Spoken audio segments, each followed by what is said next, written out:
on tape. We are deep down in the bowels of Fleece music, and we have never been this sexy. That's sexy Chris Wilson, and sexy Chris Foulds for sure. You've never looked this good. This is the best you've ever looked today. I felt the pressure today, I think. Egyptian cotton, special lady friend. Without her, I'd be dressing like you. And let me tell you. Yeah, this isn't my best look today. Let's talk about the show. Katie Neustaeter from the United Way is going to join us. You're going to talk about the overdose crisis. Yeah, the anniversary of the public health emergency is this Thursday, the 14th of October, or of April. It's been 6 years. 6 years since the public health emergency was declared, and it's only getting worse, and we'll get more into the numbers and the calls for action. Yes, we'll talk about that. I'm going to talk about the Kamloops Curling Club facility situation, ongoing. Wrote a story that's out in our paper today, getting some feedback. We'll talk about that. Chris Wilson, you join us today to talk about a project we have going on at our newspaper. What's going on? First of all, let's introduce Chris to the vast audience out there. This is Chris Wilson. He was the digital sales manager for Kamloops this week. He is now the general sales manager for digital and print. Promotion. As there's been some movement in the upper management ranks there, all good movements. And so this is Chris, and he's the guy behind all the great ideas, one of which he'll speak with now. Well, and realistically, we put a bunch of great minds together and we found a problem, and it was picking where to eat. I mean, that if you've ever asked your significant other where they would like to eat, you know what I'm talking about. Right now, you might have been like, oh. And we came up with Where's the Food Kamloops, or WTF Kamloops. You know, we wanted to shorten it up so it was easier to enter in your web browser. Yep. And essentially what it is the ability to go online and enter in basically WTFKamloops.com, and it's going to suggest a random restaurant. And you can just have some fun hitting the regenerate. It's going to keep suggesting different restaurants. And then you have the ability to narrow it down. So if you're looking for restaurants, I don't want to go up the hill. I just want to eat in Brock tonight. So you can select the area. If you're looking for specific styles of food. That's what I was going to ask. That's cool. So if you're like, I really want some chicken wings tonight, or I really want a good steak, it could find and filter out in certain restaurants that maybe specialize or are best known for that. Here's an example. Chris, you don't really like Indian food.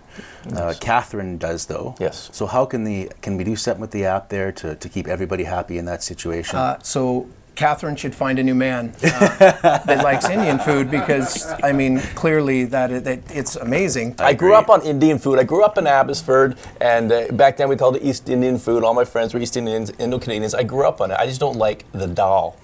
I grew up on curry chicken, curry. My dad made a mean curry potatoes.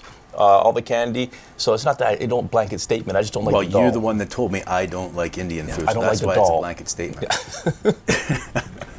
It's good food, and anyway. it smells great when you walk. You could narrow it down and say, hey, we only get 3 refreshes, right? So you can go on and say, you know what, we're going to pick one of these 3, or you can be brave and you can be like, you know what, we're going to hit this once. And we're going to go. And we're going, Yeah. you know what, and who knows where you'll end up depending on It's also an the area of adventure. town, You might find food you've never known before, and you might like it. How many restaurants are on there now? all of them. If you're opening a restaurant, shoot us an email. Let us know. We want to make sure that we get all the restaurants on there and give them all kind of a fair shot, a random generator to go and get some Is great it possible to narrow it down to just 2? McDonald's? Tell you a joke first? Sure. Okay, knock knock. Who's at the door? You're supposed to say who's there. Who's there? Sorry. Shop local. Shot logo. Who? Shop local. Who doesn't when they shop at McDonald's, because it's owned by Brandy Seacon, and she owns 6 in Kamloops and 1 in Merritt, and she lives right here in the city. It's all local when you shop here at McDonald's. That was good. Okay, I'll get a large coffee, the best coffee in Kamloops, with 2 cream, please. And New Leaf Produce Market. Beautiful Wednesday morning at the New Leaf Produce Market. I'm here with my buddy Hermels. He's got a big smile on his face because he asked me, Marty, do you know anything about charcuterie boards? And I said, Herman, Hermels, you should know me better than this. I'm from White Rock. I'm a blue-blooded White Rocky and the Silver Spoon. I know charcuterie boards better than everyone, which means I know that New Leaf Produce Market is where you want to go. And you might say, Marty, why? Well, how about this? Whether it's your local cheeses from the Dutchman Dairy, just from around the corner in Sycamoose, or maybe you're looking for the finest French and Italian sausage, cheese, and olives. Everyone's hard at work, you can see that. Then you've got the chop and block section, Italian sausage, chorizo, Red Hot Jack, Maple Bacon Cheddar, Jalapeno Cheddar, and then maybe you'd like to go international and get some English sausage. Anything you want for your spring and summer charcuterie boards, come on down to New Leaf Produce Market. New Leaf is great, and and McDonald's is in there as well, and they're going to get randomly selected as well. So You didn't need any prodding though. You drink McDonald's coffee all the time. So I'm what you call a brand lover. Yeah, right? Any final words on WTF Kamloops? Don't let it happen to you. It's too late for me. If I can share some wisdom that, my whole relationship fell apart because we couldn't find a restaurant, I don't want this to happen to you. WTF Kamloops, hop on there and find some great restaurants, support your local restaurants, support your local community. Let's talk about this. Is Darby jealous? Your dog must be jealous of Well, if Macy. Darby was in this, she'd be playing the witch because she's big. She's big and mean. She'd be she'd playing the lion because my dog is big. We should give some background here. Western Canada Theatre, Wizard of Oz, playing until May 28th at the Sagebrush Theatre. Get your tickets online, wctlive.ca/Oz. We love the Western Canada Western Theatre. Canada Theatre is fantastic. I just saw Kim's Convenience last week. Oh, you saw it? Weekend. Went on the second last night. Was a huge fan of the TV series, me and my wife, and didn't know until we started watching the series that it was based on a play. So then we got to see the play on which the TV series was based, and it was fantastic. But anyway, yeah, this is cool. This is Macy, the dog of Jessica Wallace, our reporter, and her husband Jeremy. Thank you so much for your patience as we work to complete our casting for the role of Toto. I'm very happy to share the news that we would like to offer Macy the role of Toto for Western Canada Theatre's production of The Wizard of Oz. Did you watch The Wizard of Oz growing up? I totally did. It was something that happened every year, and we always looked forward to it, and totally liked it. It's such a dark... it's just one of the weirdest, darkest... This is scary. This is traumatizing. It's very scary. When I was a kid and I watched that the first time, and ever since, Margaret Hamilton is the witch, the green-faced witch, the Wicked Witch of the West.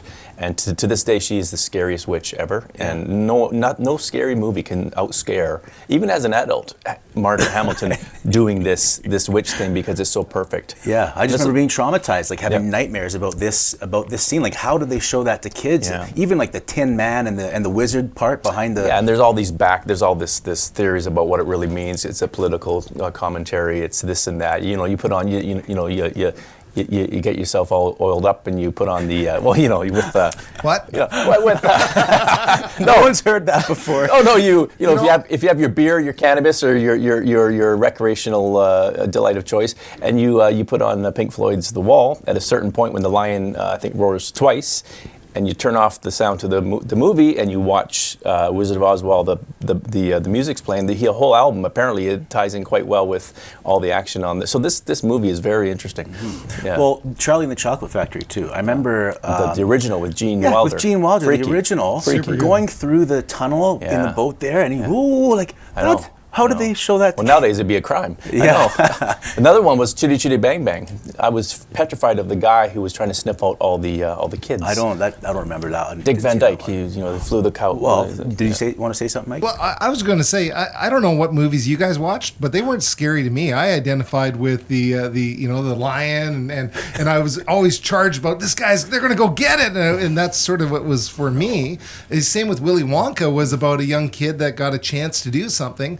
So maybe you guys have an odd filter. Well, yeah, just thinking about the night, all I think about is the Wicked Witch of the West. Yeah, and me how too. scary she was. Flying monkeys are going to come and grab you away. Yeah, and some big pot. There's some cauldron at some point. Yeah, That's yeah, what the I flying remember. monkeys, yeah, and up in the thing. Well, Mike grew up in the vaunted Valley View. It was like suburbia. It's like Pleasantville out there. No, you know what it is? The Wicked Witch may be scary, but you haven't met my mother. In-law or mother? My mother, Oh, yeah, yeah. the You Italian, mentioned, raging Italian, yeah. You mentioned Dick Van Dyke too. Mary Poppins. Yes. There's a lot of darkness in that movie. Yes. He's a chimney sweep. I just remember how dimly lit and Yes. all those shots were. The movies just aren't the same anymore. They're not. They're very moody. I'm not saying that was better. I'm just saying it's just Nowadays, different. it's all superheroes and car crashes. I don't know why I wanted to talk about that. Oh yeah, it was kind of a way to lead into our next segment, which is the Last Week Clique, because the dog is the property of Jessica and Jeremy, and Jessica is in the Last Week Clique right here. Maybe we should say property. The animal rights people will get all mad at us. They own the dog, right? They own the dog. There's been court cases now that they're like a person. I actually Are had. we being too sensitive? Let's keep this on. Let's talk about this it's okay. because I had an issue off leash in Peterson. Oh, in the park, that beautiful park. Yeah, okay, yeah. I go in there with Darcy, and I'm there for some peace and tranquility. So I go with their 2 kids and Darcy and their dog, and we walk in, and I ask Darcy, I said, should I take the dog off the leash right now? And then she said, no, keep it on. So I'm walking with this dog on the leash for now. This other nosy Parker windbag lady comes, and she starts yapping at me like, why didn't you let your dog go sniff? And I thought like she was joking at first. So I'm like, ha ha. I wasn't yanking on the dog. There was no abuse going on. And then the lady, Darcy, pipes up because she actually knew this lady was serious. And she's like, we actually take very good care of our dog, thank you. And the lady pipes back to Darcy and says, oh, I bet you have time for that. Suggesting that because she has 2 kids, she doesn't have time to take care of her dog properly. But so I didn't even hear that she had said that at that point. Yeah. The lady goes away. Darcy tells me what this lady has just said to her. Now I'm pissed. I am boiling over.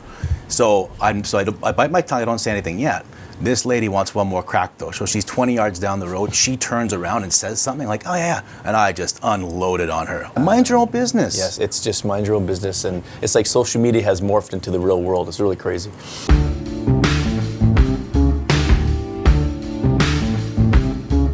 Learned at council that the Trans Mountain Pipeline Expansion Project is netting the city an extra $1 million in tax revenue, and that the city is actually using that money to lower the heavy industry tax rate. That's the tax class that includes primarily Domtar pulp and paper mill, but also Tolko. And I asked the mayor, whether that $1 million should go toward heavy industry or, whether it could help out Kamloops homeowners and business owners that are facing increased costs. And he said that it harkens back to a policy that council put in place in order to ensure that heavy industry remains competitive in our community. So that policy looks to lower the tax rate incrementally in order to get it more in line with the provincial average because it's been historically high. But now that it's moving its way down toward that average, the mayor actually is saying that he wants that to be dissolved. So we'll see what happens in the future. For now, that extra money is going toward reducing the tax burden for Domtar and Tolko. Also, we found out today that Councillor Cathy Sinclair will be stepping down from her role at the Thompson-Nicola Regional District. We know the TNRD has been under fire for its spending practices. We had that BDO forensic audit and the departure of its CAO. We've heard calls for the TNRD board chair to step down. And now Cathy Sinclair is stepping down. So asked her what's going on there. And her announcement today at council, she says that she's taking on a new role. And she tells me that it's with Thompson Rivers University and that the schedules conflict. So I asked her as well about her role as chair of the policy review committee, and she said that she is not worried about stepping away from that, and that a year ago she might have thought differently, but the TNRD is headed in a positive direction. Hey guys, it's starting to feel a lot more like those pre-pandemic days. This week I'm back at the KEG conference up at the Coast Hotel in Kamloops, covering the annual mining and mineral conference that they have up there. It's the first time in 2 years with this whole pandemic that they've been able to host it. That's back on. I've got a few stories on the go from some of the presentations we heard up there this week on Tuesday. And also on the front page this week, I detail a Kamloops man's journey to Ukraine, where he's traveled to Poland and has been helping with humanitarian efforts there, delivering medical supplies into the Ukraine from over the border there in Poland and helping refugees get out. So all that and more in this week's paper. Now let's take it back to the studio with Marty and Chris.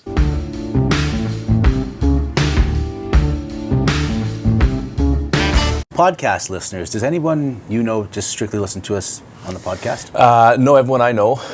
watches us. They like to watch us.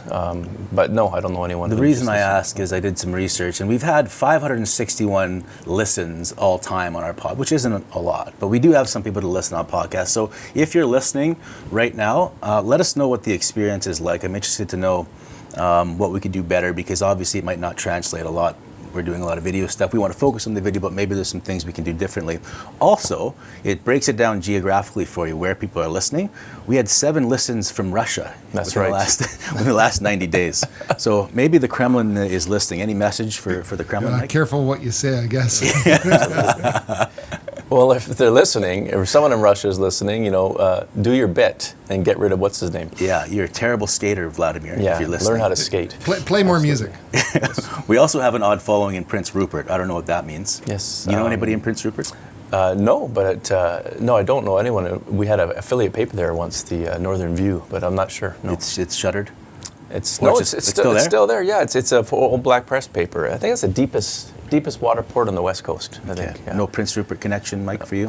I've done bands there, like toured with bands, and they have all the barking seals and Lots of rain. My biggest memory of Prince Rupert was Men of the Deeps, the coal miners choir, all the grandfathers drinking me under a table, and I thought I could keep up, but not a chance. So it's either Mike's groupies or his drinking buddies that are listening to us. Hello to you if you're listening right now in Prince Rupert, and hello to you, our subscribers. We're at 172 now on YouTube. We're nearing our 1-year anniversary, which is May 12th, which is kind of cool. So thanks to everybody, all the last week clique out there. And we know you love this segment coming up. It's Above the Folds.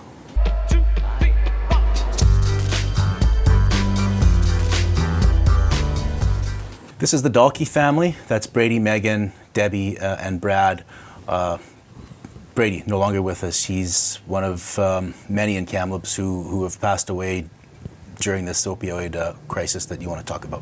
Yeah, I just thought this would be something we should talk about. And tomorrow is the 6-year anniversary of when the provincial government of the day, back down the BC Liberals, declared a public health emergency because of the skyrocketing rates of opioid overdose deaths. Up until 2016, the number was relatively low and it spiked. And it's only gone up since then, but for one blip in 2019. And it's because of fentanyl being added to the product, because it's cheap to get. It's highly potent. It stretches the profits of the drug dealers, and it's killing a lot of people. As of today, 9,000 plus people have died from in the opioid overdose crisis, which is, I think, about almost 4 or 5 times the amount of people who have died from COVID-19. Mm-hmm. And 16 in January and February in Kamloops alone. 16 in January and February in Kamloops, which puts us on a pace for 96, and which would shatter the grim record, which was last year, which is 78 people. And provincially, there's 324 people who died from overdoses in January and February of this year, which again puts us on pace to exceeding the 2,226 who died last year, which is the most ever. And it's horrible records to be breaking all the time. And from this, though, and we could keep doing and it gets almost like you don't get desensitized to it, but you get numb to it, because it's the same stories every month. It's like a record you don't want every month. Now, Lisa Lapointe, who's the chief coroner of BC, and I admire her because she speaks bluntly and she doesn't do the political correctness stuff. That. Yep. And she has said, and she says over and over, but then she's getting tired of saying it too. But she says what we need to do, what we're doing now is not working. What we need to do is decriminalize the drugs. The government has to create a safe supply so people who need the drugs know that they're going there and they're getting drugs that are guaranteed not going to be poisoned, right? And she's calling on the federal government has to do it. The provincial government has applied to the federal government to do this locally to Health Canada. And this is where Justin Trudeau, this is one of his failures. He won't do it. He hasn't done it. And when you ask the Prime Minister, this is serious stuff, this is urgent, like always, he gives you an answer that has nothing to do with the question. Right. And it's frustrating to people. Well, what would the opposition be to that line of thinking?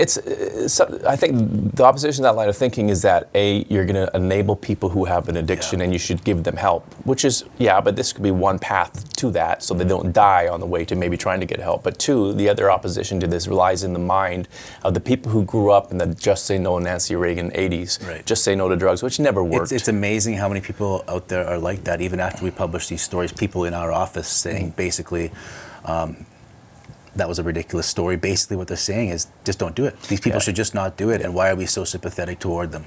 Now, on that note, and I've said this on a previous show, there is room for that argument for people who aren't addicted and aren't deep in the depths of addiction. Yeah. For people who are deeply addicted and they literally need these drugs or they'll die from withdrawal symptoms, that's a different issue. And but we've said before too, we're not preaching here because you and I have not been saints in our lives. No, we've done almost every drug under the world back in the day. And like I said before though, but when I did cocaine as a young man, stupidly, the worst that could happen is you get baking powder and you get ripped off. You don't die. So what I'm saying, and I'll say this now, there's room to say don't do it if you're an average guy like us who don't do drugs, and you're out, say to Las Vegas or you're in Mexico or you're at a party and you're having fun, you're having some drinks, and you have no intention of doing any drugs, you have no addiction, and someone offers you a line.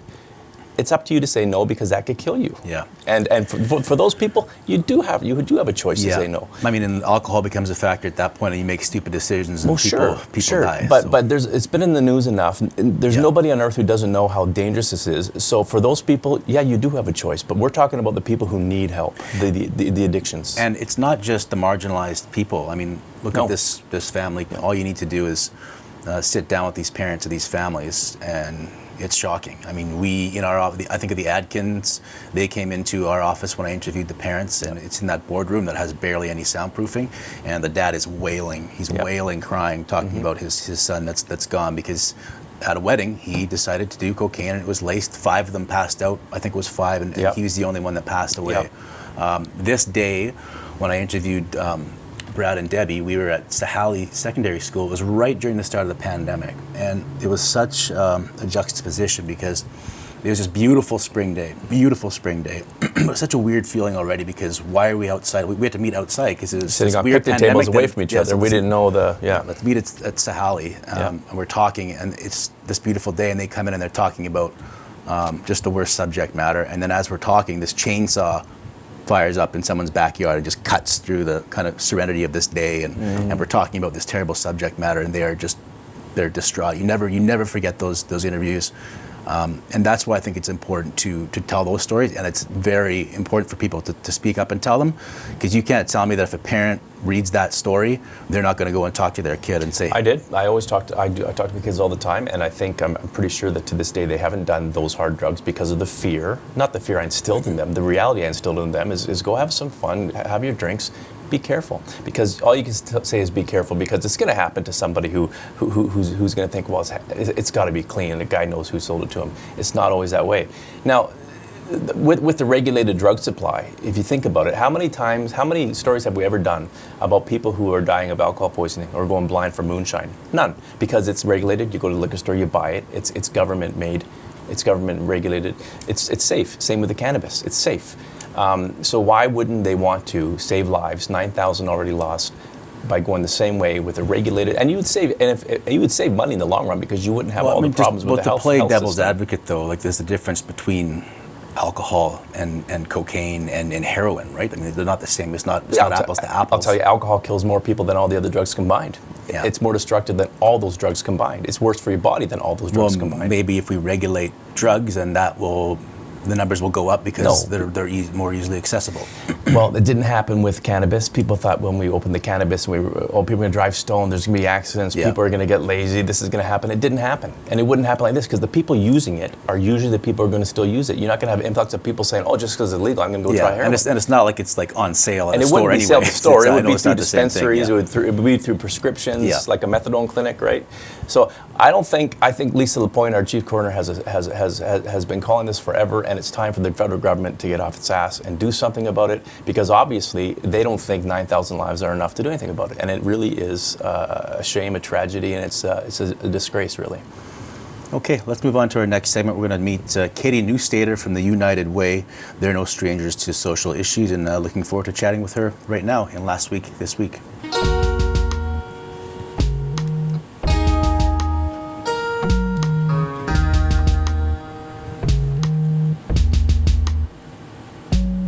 For those who don't know, what is the United Way and what functions does it provide in this community? United Way British Columbia, which is, we had an amalgamation earlier this year. So 6 United Ways came together to form United Way British Columbia. And our primary goal is to strengthen the vital connections that wrap around local communities throughout our province. So we look for gaps that exist, ways that they need to be filled, and how we can come together to do that and support our partnering community agencies. So charities all throughout the province who are doing incredible work on the front lines. What are some of the initiatives that are going on right now? I think your period promise is coming up. It's a really exciting initiative that happens every year to make sure that people who menstruate have what they need to be able to meet that basic needs. So that's happening at the moment.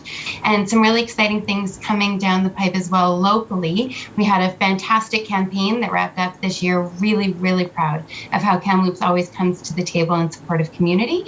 And so we're now opening up community conversations with those same charitable partners to look at who will be funded this year and where those allocations will go. It's April 13th as we speak, and the fire season is already on. There's been 26 fires in the province. There's one burning right now by Merritt, so we're into it, even though it's still snowing in parts. What does United Way, what have you done in the past during the season? Because last year was really tough. So who do you work with, and what's your responsibility, or what's your work to help people who are impacted by fires, floods, and other stuff like that? Yeah, thanks for asking that. It's hard to believe that we're talking about fire season already, but we definitely are. And we're looking at how we revisit that coordinated effort. I think it's a reality that with the changes that are happening in the environment, we're going to be faced with these catastrophic events more and more. So, of course, with the wildfires and then with the floods that followed shortly after, United Way came really quickly to the table, and we joined with partners all across the province. So Emergency Management BC, Red Cross, we were really proud to share space with them to serve people and make sure that we were minimizing overlaps and people weren't slipping through the cracks. I had a look at your website, and you deal with a lot of things, and I was wondering, of all those things, is there one that really you find the most rewarding to deal with, you personally? I really love the local impact. And when people give to United Way locally, their dollars stay local. And I love seeing what that does every single day in the lives of people. I think bad news stories are everywhere, and it's hard for us not to be really bogged down in them. But when we look at the individual lives of people who've been served through the generosity of our donors, you can't help but be inspired. And then as we zoom out a little bit from the local, we also know that displaced Ukrainians are arriving in our country right now, and that there are tens of thousands that will be expected, and upward over 10,000 expected to enter our local communities right here in British Columbia. So we have a really exciting announcement coming actually later on today in partnership with the provincial government. What is this news that's going to break later? Can you break it for us right now on our show? It will be called United for Ukraine, will be the piece of it that United Way British Columbia is attached to. And BC 211 is a responsive effort for those Ukrainians landing, making sure that they have access to everything they need, shelter, food security, language. That's a huge one. If people are watching right now and they speak Ukrainian, they speak Russian, we could use you to make these people feel welcome and connected. And then I Volunteer is the other platform that people can sign up through. Really excited that we're launching that throughout the province as United Way British Columbia, and it's active right now in the Kamloops North Thompson. You can find any of those things on our website, uwbc.ca, or just Google United Way British Columbia and you'll definitely find it. So there are more pieces to it, but those are the ones I can talk about as of now. Great. Okay, well, we know Ukrainians are listening. We know Russians are listening too. The Russians are listening too, that's right. Russians are listening. That's right, yes. Thanks for your time. Appreciate it. Thank you. Thanks so much. Okay, Katie Neustaeter, thoughts on the interview? Good, yeah, she's very professional, very polished, very lovely. Yeah. Radio background? I think she worked at the TV station, CFJC. I think I saw her do some hosting of the Midday. That's Kevin Kruger's daughter. Yeah. Well, the Midday, actually. I'm upset right now at Tara Holmes. Yeah, Tara Holmes went over to Midday to talk about her... she wants to announce her big ending of her... well, actually, she announced it first in the Kamloops This Week newspaper today. Oh, she on did? The 13th. Okay. Yeah, I edited her columns, and it was just a really brief one. So she actually announced it in the Kamloops This Week newspaper. But she went on Midday, yesterday? Okay, yeah, I didn't know that she had done with us too, so I that's apologize. where she started her long Holmes is long where the career. hardest matchmaking was our first sponsor on this show, so we love you, Tara Holmes, and we hope you... Well, it's kind of sad the business is closing. Well, this fall, but she's doing it because she wants to do other things with her husband, Chris. Best guy in the world? Well, the nicest guy in Kamloops. Nicest guy in Kamloops. Reader's Choice Award, nicest guy in Kamloops. So she wants to do stuff with him, and they probably put more solar panels on their roofs and whatever else those hippies do down there. it does actually tie into our next segment because she's a huge believer in the Kamloops Curling Club, or she was down there putting up her sign and she had heard about our story and people were talking about it. So let's talk more about that in the title of Hastings.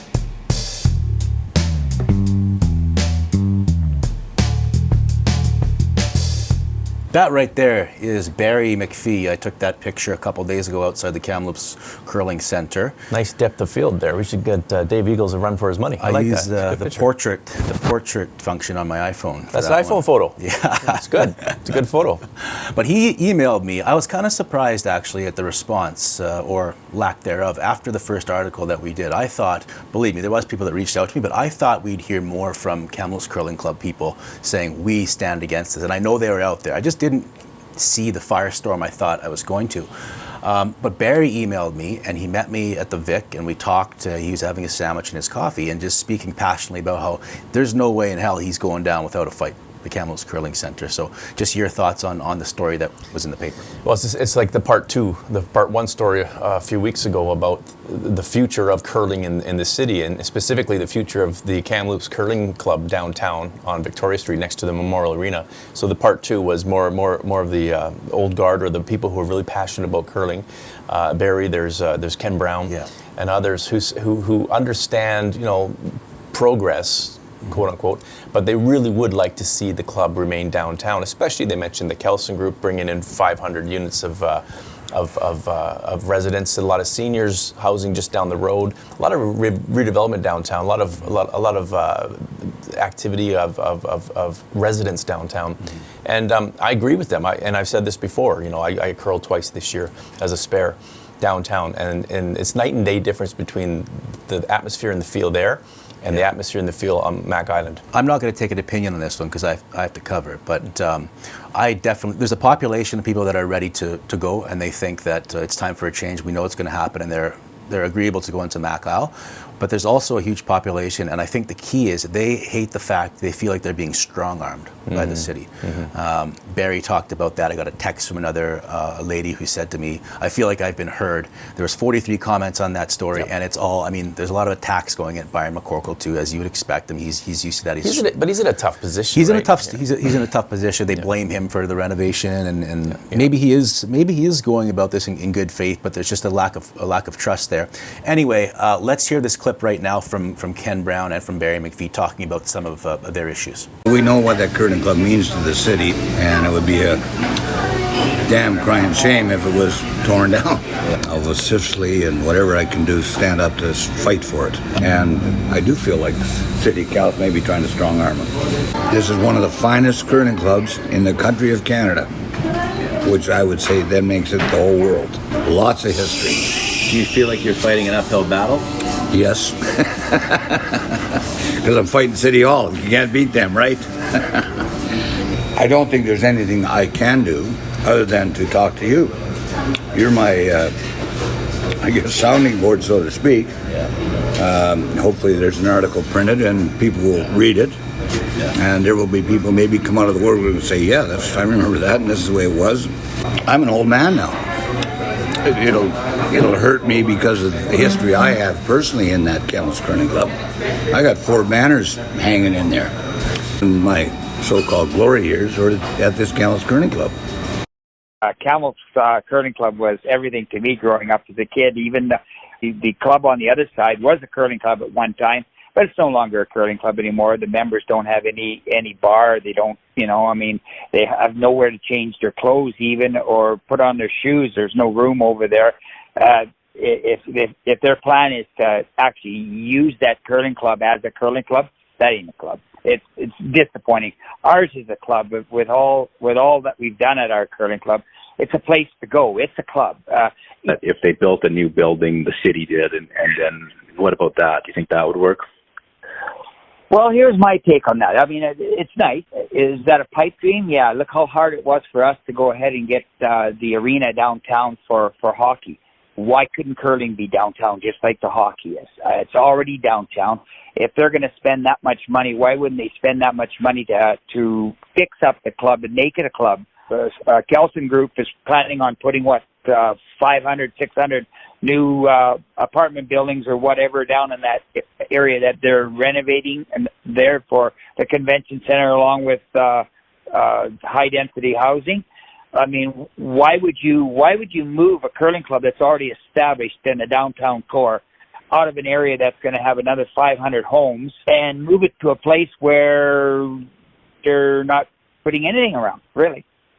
Like, I'm dedicated to the curling club. I don't want to see the curling club there. But if they're going to put a new venue over on the North Shore, I would hope, and I'll be straight up, whoever designed that curling club over on the North Shore and when they did their renovation, I would fire that guy. It's terrible. You can't even see the viewing from the top. So how is that a curling club? Maybe if they're going to plan and make a curling club, which would be a really, really nice gesture if that's the case, they can't make it a square box and think people are going to come. Another thing at play here is that's not just a curling club, it's also a venue. Yeah. You know, when the city closed the KXA grounds, we lost a 2,000 person venue and a 700 person venue. That's right. And now that they're going to close this, there's countless grads that go on there. My son's grad, and they did a drag grad overnight there. All sorts of things. Yep. And as an AV company, we're running out of places to go and do setups. Right. And what does the city want us to do? Do it all at Mac Park? Well, that's not a great venue for everything. Well, and those events that you put on, those become part of the nostalgia for these people. Over the years, the weddings that they had there, the graduations, the birthdays, the parties, that's part of why these people just can't bear the thought of losing it. Corinne Brown talking about how when she was a kid and she used to go climb on top of the vending machines and what else? Oh yeah, put sugar in the Fanta and have the Fanta explode while they're watching their parents curl. Right. Yeah, it's great. And yeah, there's a lot of nostalgia. People might say, well, get over it. But I think and some of the people in the story have said, if they could build a really good one venue for both clubs, wherever in the city, it has to be done properly. I think, who was it? Ken Brown, who said he would fire the guy who...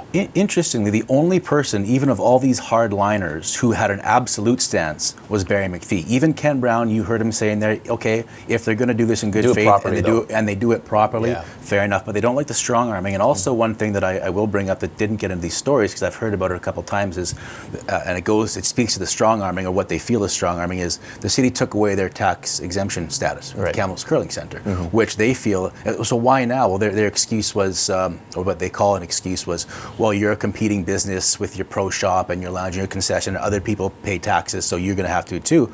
So why now? Why are you making that change now? Are you trying to force us out the door? That's what they feel. That's like it's either get on this train, like it's a sign that's saying get on the train because it's leaving the station here, and they don't like that push. No, and I admire their pushback, but I think the writing's on the wall. You look at that property from where the curling club is to the end of Memorial Arena, even further.